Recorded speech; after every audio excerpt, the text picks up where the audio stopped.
Over to you, Rohan, for your Prod MBA case study. Yeah. Thanks, Henry. Yeah, so I just put this case study basically on all my journey through Prod MBA, and it's basically a recap of all my learnings and my experimentation to get to where I am. And it began with obviously I already have a product out in the marketplace, and it was something that I had built very intuitively more than through user feedback. And I felt I sort of intuitively felt I was on a good journey going forward. I knew I had hit a roadblock in terms of ability to have resources to help scale that model and to go down this thing. So I had to look at what I was actually at opportunities outside of what I was already doing.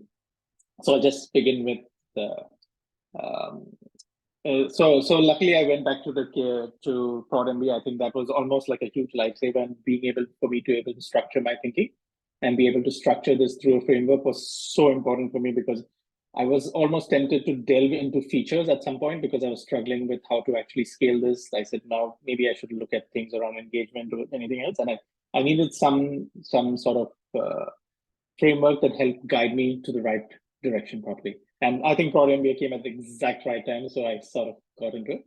And so I kicked off with, obviously now with the right way of doing things, which is first start with validating the problem. What problem are we solving? Who is the niche we're problem groups? So I was quite clear about this even when I was first doing my startup. I was quite clear that I was trying to solve a problem for musicians. It was triggered during COVID when I could see musicians were struggling to support themselves, and being a professional musician myself, that hit me particularly hard because it was almost like a calling. I wanted to be a musician forever, and I could not do that. But now I could see friends and almost family who were struggling managing their life as a musician.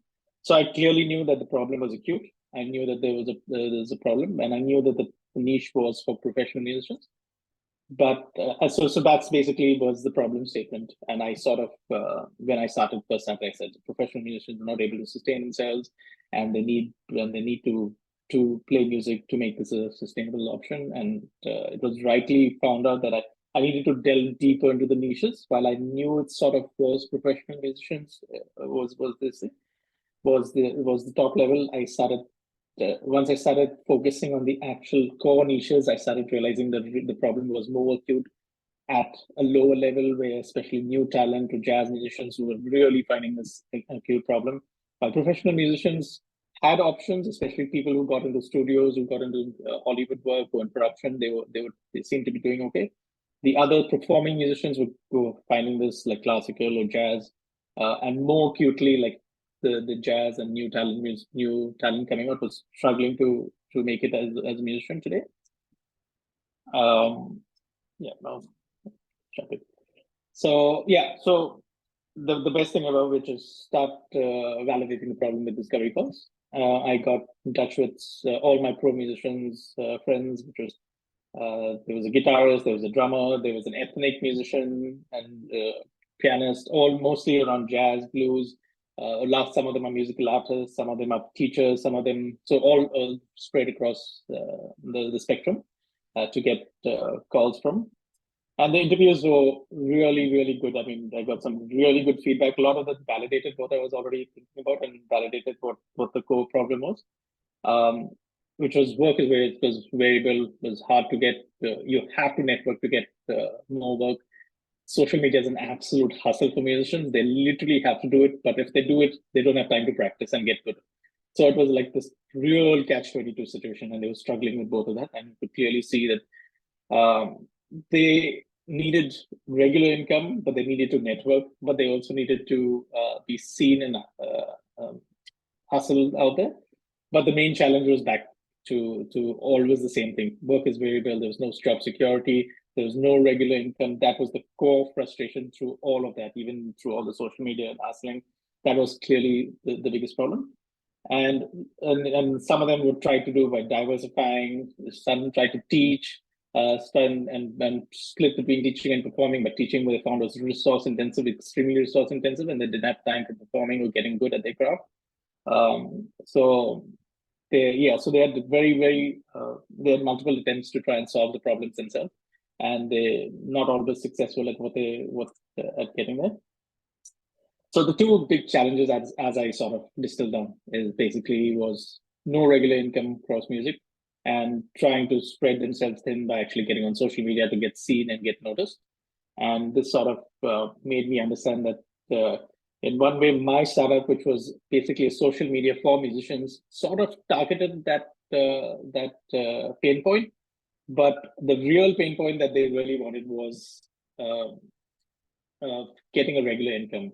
I mean, my roadmap to success at that point for my startup was was first building the network and then getting income in. But that was a long roadmap away. This was quite a core need. They really needed to solve this problem first, which was getting income first. So I think the plan, I said, this is something that I needed to focus first because this was clearly a big challenge. So this distilled obviously from all those core challenges. I picked the highest value one, which was how do they achieve financial freedom, because that was the biggest challenge that I could see, and I split this into the product vision. So we help propel professional musicians towards achieving financial freedom, and the product strategy was how we can actually do that by giving them opportunities to use their talent to diversify their income. Was how I spelled the product strategy for achieving what I wanted to do. Yeah, obviously I needed to test this. It's good to have the vision, but I needed to actually put this into practice and see if this actually resonates with the customer. And I think the best thing ever was, but even before I got into that, I really loved the fact that the distilling of what a product was a very powerful mechanism for me. Is because before this, I always thought very feature-like, and this came also because I used to work in companies where were all feature factories, and I just didn't. I knew there was intuitively something was wrong, but I would just because you get into you buy into that culture and you start building features, you start thinking very feature-like. And the minute I put it out of a holistic situation, like this is what their situation, this is their desired situation, and your product is your offer is the help to transform them from this situation to that situation. It completely changed my thinking and my ability to go beyond features and figuring out what the desired situation. So I thought this distilled the entire process really beautifully as I included this as a thing. And I thought this was a beautiful blueprint from taking that previous slide, which is basically getting to their future vision from their current vision. This is sort of like a blueprint and sort of the way to get there, plus picking up core usability needs and struggles that they have as people through that journey. It's not just the transformation, not just your offer. There's a whole lot of things that you need to sort of uncover as you go through that journey from struggle through to that journey. So this story map was a really eye-opening way for me to actually understand that in a very holistic situation. But yeah, back to the MBO. So now that I have the offer and I'm the offer that I promised them to help them get to their desired situation from their current situation, we had to test it to get out to market. And we did a smoke test. The smoke test was put a marketing page on there and see how many people sign up to this. So that was a quick, easy way for me to actually reach this. So I reached a bunch of people in Facebook as well as WhatsApp, and I sent that on music groups down there. And the results were pretty cool. I mean, I got out of the 53 people that actually visited the page, 20 subscribed to the offer.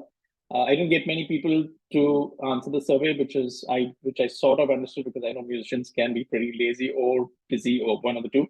So I sort of didn't delve excessively in that, but that the 37% conversion was pretty high and sort of justified that clearly that this is a big need. And it's quite clearly that the minute I put something around monetization and how they can monetize their talent, it instantly resonated with the audiences. Yeah, but obviously once you have the MBO, you need to know you need to know that you're not just being a copycat and doing what everybody else is doing. So how do we differentiate it, and how do we compare that then to see against who the other competitors are and where you actually stand against some of that? And so in a 1 to 2 year roadmap, so I just had a look at all the competitors that I could think of. Everybody was doing something related to music and sort of trying to solve the problem for musicians, all the way from there's Jamka to Patreon to Fiverr. There's a whole lot of opportunities, and I found the key ones was still I mean, not very crowded, but still had overlaps. Especially Patreon was almost standing out as one that actually solved that pretty effectively. And I was just thinking to myself, they do that well, but probably they're not niche enough. So I sort of, but I still, but I thought that was the place that I think I could focus on in terms of being able to get add value quicker out to market and achieve my offer really, really quickly, especially for a target niche. And especially if I identify the niche, because I realized Patreon started to go really broad.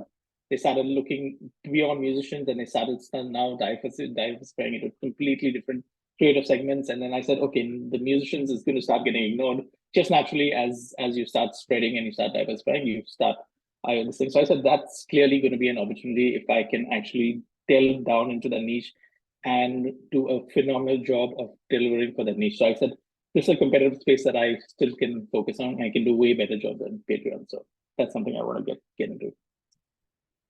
So the validated product vision was we help professional musicians leverage community to help support them through their careers. And I got that through this framework again. This framework was really, I mean, it was almost astounding, I could say. Like I said, I used to work in almost all companies I worked with was feature factories, and they just did not have clear product strategies. Most of them actually just a bunch of features. And I really love the fact that if you start thinking about it as opportunities and outcomes for an opportunity, it forces you to think differently versus thinking feature level at a point. So I struggled with this in the beginning. I really struggled with this to try and grasp how do we actually take an opportunity and flip instead of thinking about features, but thinking about it as outcomes. It really forced me to evaluate my thinking and to rethink it. But the minute I did this, I think it was really phenomenal because this sort of, I did a sort of ideation workshop with everybody, and I think it was Neha, you and me, and we sort of came up with some really cool ideas, and instantly I understood how powerful this framework is. Think of it as outcomes for that opportunity. So I know the opportunity I want to put together. What are the outcomes that actually deliver to that opportunity?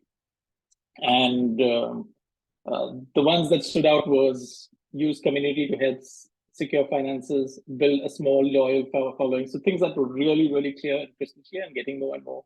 And my thinking started getting clearer, and slowly I started deviating forcibly because I invested so much in that social networking idea. I started forcibly getting myself out of that because I was invested in it emotionally because I took so much effort building that and getting it out there.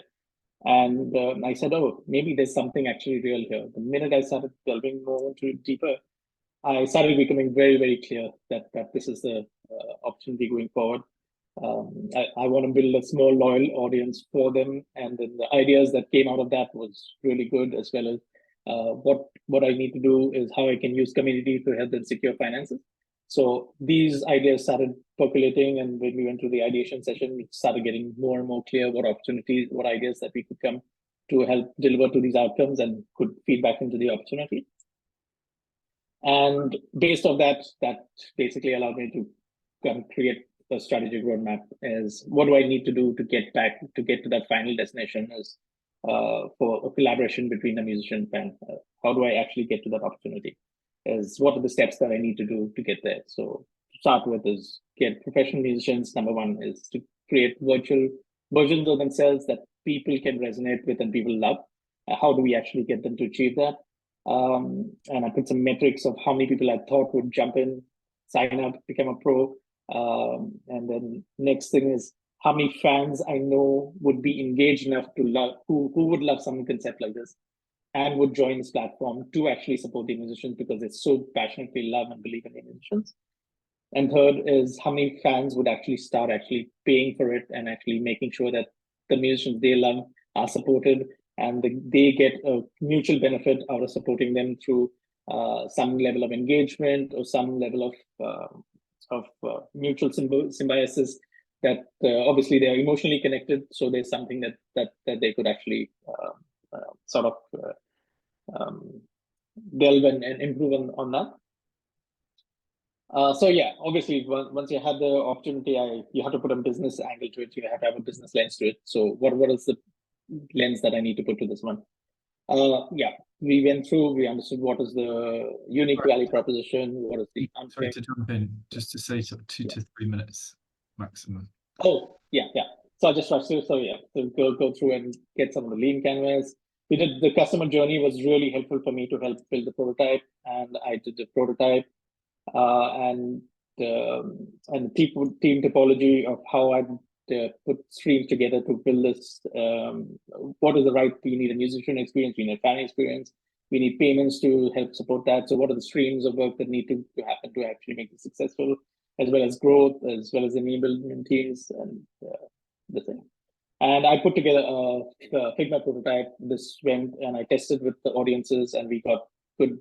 Obviously, we used Figma as prototype to test the value risk, because that was where we wanted to actually understand if it resonated with the audiences, and also wanted to find evaluative if this was a good enough differentiator from Patreon, because a lot of the audiences, when I actually spoke to them, the first thing they said was, "Oh, this is a Patreon." So instantly, I was like, "Okay." So I was struck by how this thing that was the things, and they asked me very good questions of how would you differentiate yourself from Patreon, and that became very clear. And the segmentation was starting to emerge. That undiscovered talent was actually one of the most important things. And I said, okay, that's something that Patreon doesn't do. And ethnic musicians is something that emerged out of that the conversations, and up and coming musicians that were not supported and had real opportunities to grow was starting to show as real opportunities. And 75% was pretty clear that they would be very disappointed. I was quite shocked by that, because it turned out to be that high. If that didn't make music didn't exist, that was an important thing. So yeah, next step was actually just figuring out what I need to prioritize to start building in terms of code. But before that, I need to sort of still go in and get into the niche, identify niches, and actually go in and do a little bit of experimentation before I get there. But I'm sort of close to getting there. But thanks to the feedback, I think I can do a little more delving in, and especially find differentiators from Patreon to get to where I want to go. Cool. In terms of product principles, I absolutely love the fact that you need to first identify key frustrations and how you can flip that into opportunities before you define the MBO. I thought that was so fundamental to understanding what product you need to build to actually get them to their desired state. Test, experiment before building was so critical, and understanding what the key risks are before you actually, and what methodology you need to identify for those key risks. Without doing that, you're just off track. You're just completely going to be lost in the woods trying to start building. And then the last thing is the differentiator. Like I've spoken to the users, and the important thing that they noticed was that I need to pick the correct niche. Otherwise, if I fall into Patreon or fall into a competitive thing, it's going to be like versus like, and I want to be differentiated, but as well as be really good at what I am. So these are the three core product principles I thought was recapped what I sort of learned through this journey. Mm-hmm. Awesome. Good. Let's go through some feedback, and then we'll talk about sort of more long-term things. Good. I thought generally it was very good. Specifically very engaging and very charismatic, right? You're clearly excited about this, and that came across, and that gets the other person excited. And that's so important. Like, if you're trying to get investment, you're trying to maybe pitch to somebody to join your team, talking about a new process you're bringing into your company. It's really important. So keep doing that. Anytime you're in a meeting workshop. I thought the problem statement was really clear. You gave some nice context, right, around COVID and struggles. This is a really good chance to tell us a story that someone's going to remember forever. So, it's a really good opportunity there to go, for example, I've spoken to my mate Dave, and here's this chant, so you can personify it with a person. That's right. Similarly, with the discovery, you get a great job of showing here are the sort of key learnings. Again, bring in a nice specific story that just gets the person, particularly investment, gets them thinking about this for the next week. So to make it really nice and concrete, but generally very good. I thought your product vision and strategy were great. I think really strong, clear, and those are now going to be the anchor. You also did what I call bridging very, very effectively. So you went from, well, like, here's the proposed product vision, here's the proposed product strategy, but all that's great in theory. Now we need to put this out there and get some feedback. And then you go into objective, key results for that. So that was very clear, right? The logical flow makes sense. Conversion was super high. For me, immediately I'm thinking, well, great, like we're going to get musicians on side, which is not that surprising, right? I think everyone's aware that that's a problem, but it's good to know. It gives you a lot of confidence, and then it's really about, okay, now focus on how are we actually going to deliver value. On the blue ocean, excellent. I love the simple thing, calling the slide differentiating the MBO, because what is the blue ocean? It's about finding differentiation, finding a gap in the market. You talked through this really clearly. It's very clear what that framework was and why it was helpful for us. And again, you were excited about the opportunity. You really should, here's this opportunity. Here's how we're doing things differently. That gets the other person excited. On the roadmap, yeah, logical steps. I like that you talked through the key performance indicators as well. Again, for investment particularly, they were going to want to see that you've got this business metrics mindset on, or hat, let's say. I love the learnings from testing it out. I think it's awesome if you're getting feedback like, hey, this is like Patriots. And quite simply, now you need to go, well, how are we going to differentiate from them? PMF score very strong. Don't confuse that with there's excitement here. So we can say like, there's definitely some value here. Doesn't necessarily mean that the vehicle, right, the solution that you're proposing is the right one. They may just be like, oh, I get what we're trying to do here. It's sort of like Patreon. Okay, great. Let's harness that, but don't get too excited about that, I would say, although it's a great start. The challenge now is how can we harness that desire and also try and make money for the musician and for us as a business as well. And then I think, Rohan, just pausing to sort of zoom out more long-term observations from the 8 weeks. There's 3 specific things I think to improve upon. First one is being unbelievably focused. The biggest mistake I see from entrepreneurs, and I see it a lot with things like product consultants, people that are making loads of money, they've got big fun. They do not focus. They try and be like a speaker, an author, a consultant, a coach, all of these different things. Be laser focused. Really, focused and structured. So product is like a video game. There are levels. You do not pass level 1. You don't get to level 2 until you pass level 1. And I felt that particularly, remember that first concept I think you shared, the first Figma. It just felt a bit cluttered. It was a bit unclear. It didn't feel like you were delivering on the product strategy that well. Now I think you've got a better focus with what we've seen over the sort of week 7 and 8. And quite simply now, your only thing you should ever worry about is building something, running product market fit engine, and just repeat. Literally rinse and repeat every single time. Some point you're probably going to shift from doing Figma to no code. Some point you're going to do no code to a custom app, for example. But that's really what you're doing. You're just going through the product market fit engine. Second thing, I would suggest do some research around this space. I think there's a lot to learn about. This is not my area of expertise, but psychology around things like leveraging communities, true fans, donations. So obviously looking at successful products, but also like reading into that, books on that, articles. How can we really harness that? And how does that translate to UX and UI principles as well? And then third thing, protect your clarity of thought. So that means, cultivating clear thinking is going to ultimately drive success. I feel in your case, I don't think this is a technical challenge. I think this is how we actually deliver the value. What does that mean? It means sleeping well, eating well, reducing stress, carving out time for thinking. If you're in a full-time job, that 1 hour before work needs to be on this when you're really fresh and focused.